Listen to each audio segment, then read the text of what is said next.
We follow the story of Ryan, a cognitive psychologist who dedicates his life to his work. He is a professor at a university and does a series of experiments with his partner. He brings a participant around their work area and lets her try one of their machines. It is a round object that looks like a ring light wrapped all around in wires. It is supposed to read her mind when she asks questions and send the feedback to their computer. His partner fires up the machine, and it immediately lights up, making a loud noise. Ryan instructs the participant to hold the ring, but not long after, she shows physical distress from touching the machine. Ryan compensates her and lets her go, apologizing for putting her through the experiment. He is also about to leave the laboratory when his partner tells him that their computer actually shows some results. Ryan inspects it and is delighted to see what the implications of these results are. After 18 months, he presents their mind machine in a lecture hall. He demonstrates the capability of the device with a volunteer named Tom. Tom wants to talk to his deceased father. Ryan uses Tom's DNA and places it into the machine. They get a response immediately from, presumably, Tom's deceased father. Tom cannot believe it at first and thinks that Ryan is some kind of fraud, but then he asks the device more personal questions that only his father could know.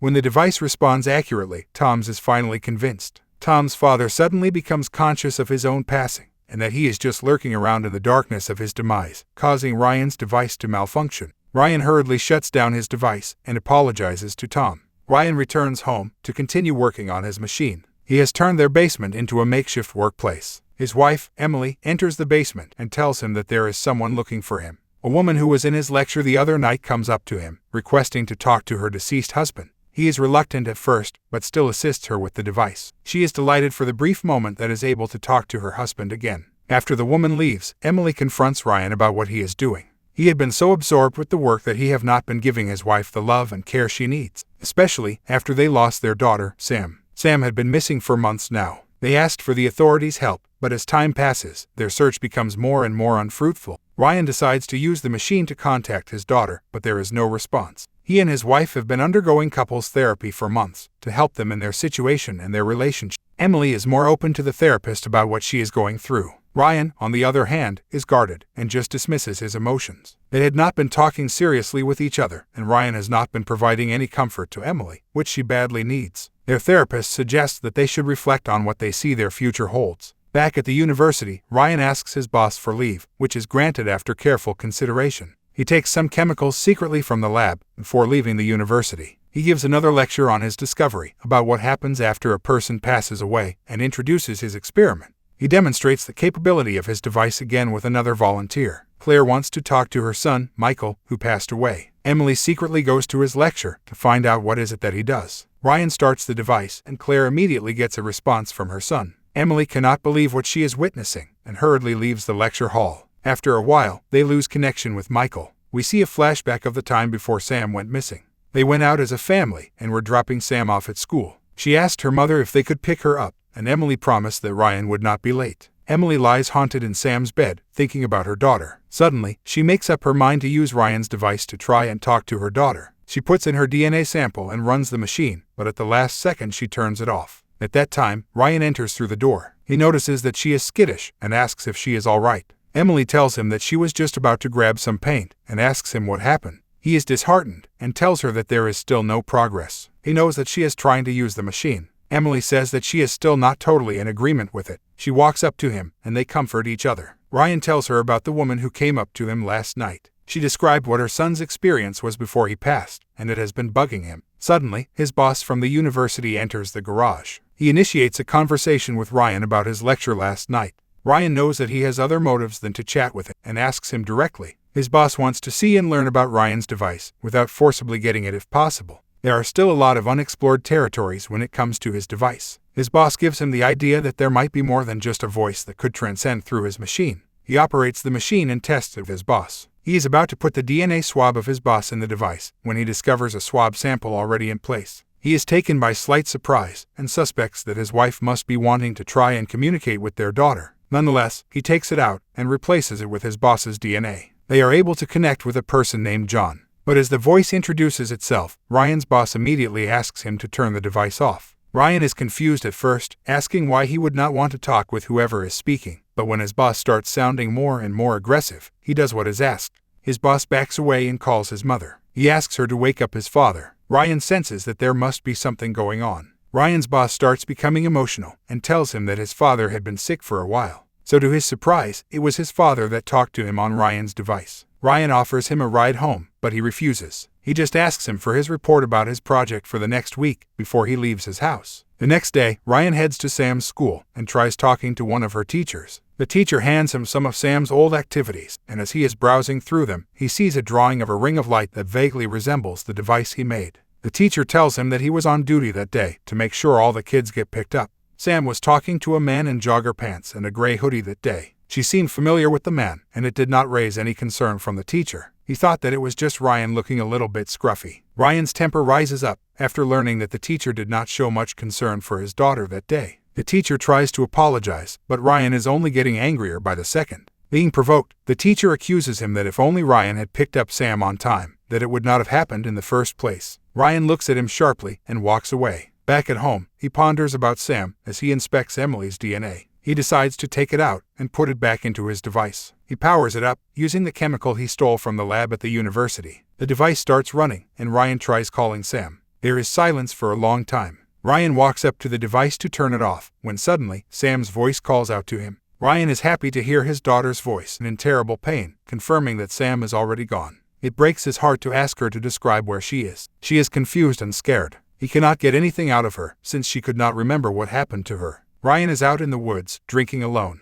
Emily tries contacting him to no avail. He is not ready to talk to her. Later that night, he slips into bed with Emily, drunk. The next day, Emily visits Ryan in the garage. She checks up on him and wants to hear some assurance from him that their daughter is still alive. Ryan asks for dinner with her later to potentially tell her about his conversation with Sam. He suddenly gets a call from his boss and heads for the university. Ryan's boss discovered how he was powering up his device and tells Ryan that he knows about the chemical has been stealing. He is furious with Ryan and confronts him that if it was not for him covering Ryan up, he would be in jail. Ryan demands more chemicals and tells him that he was able to speak with Sam. However, this does not change the fact that his act is illegal and his boss refuses to help him. He leaves the office and tricks a staff member into opening the laboratory for him. Ryan gets a hold of the chemical he needs. This time he takes a large amount to last him for a while. We see a subtle flashback of Sam in class. She falls asleep for a second and talks, looking for her mother. This is the exact thing she said through Ryan's device when he tried speaking to her. We see a glimpse of her talking to the man in a gray hoodie just beside the school gate.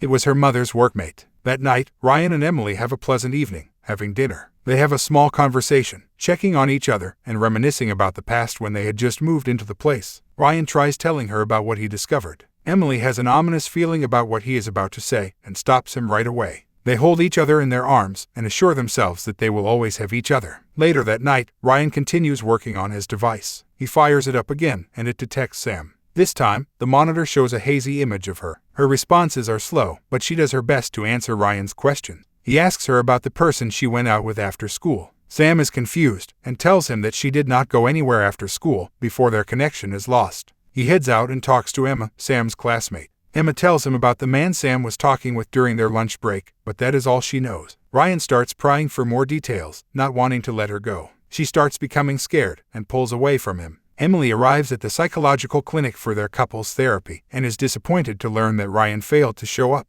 He is back at the garage, reworking his device. He modifies the device itself and the frequency it can detect in an attempt to communicate with Sam better. The ring is now 5 times wider and is more powerful. He fires it up at maximum capacity, and everything starts shaking inside the garage. He has to hide behind a wall to protect himself from all the flashing lights. When the room settles, he goes to see that Sam is standing there in the garage, in her uniform. He hugs her immediately. Sam is in a daze and cannot believe how she got there. She feels strange, and her body starts hurting. Ryan does his best to reassure her that she is going to be all right. He brings her to her bedroom and tells her that her mother will be back home soon. Meanwhile, Emily goes to her workmate's place, Steve. He had been inviting her over for quite a while now. He was the one Sam was talking to at school the day she disappeared. Emily decides to go there on impulse, being emotional after their failed therapy session. When she realizes that it was a bad idea, she tries to leave. Steve stops her and confronts her. It turns out that he is Sam's real father, and Emily took that right away from him in hopes of giving her daughter a better father in Ryan.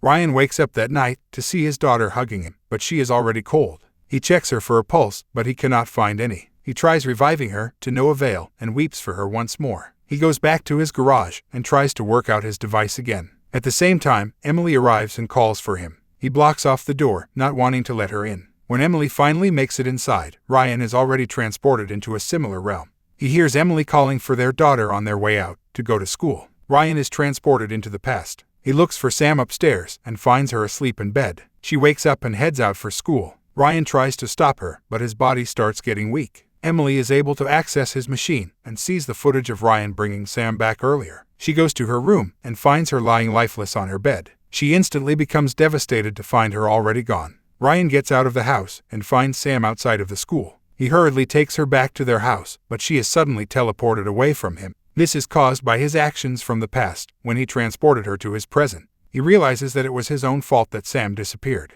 Emily transports him back to the present, and he tells her his realization that the device did not allow him to speak to the people who are already gone. It allowed him to speak to people who are asleep and are from the past. It was his fault that Sam perished. He gets the idea to try and send a message for himself in the past, before everything happened, on the day that his partner showed him the message on the laptop, after their test run with the participant.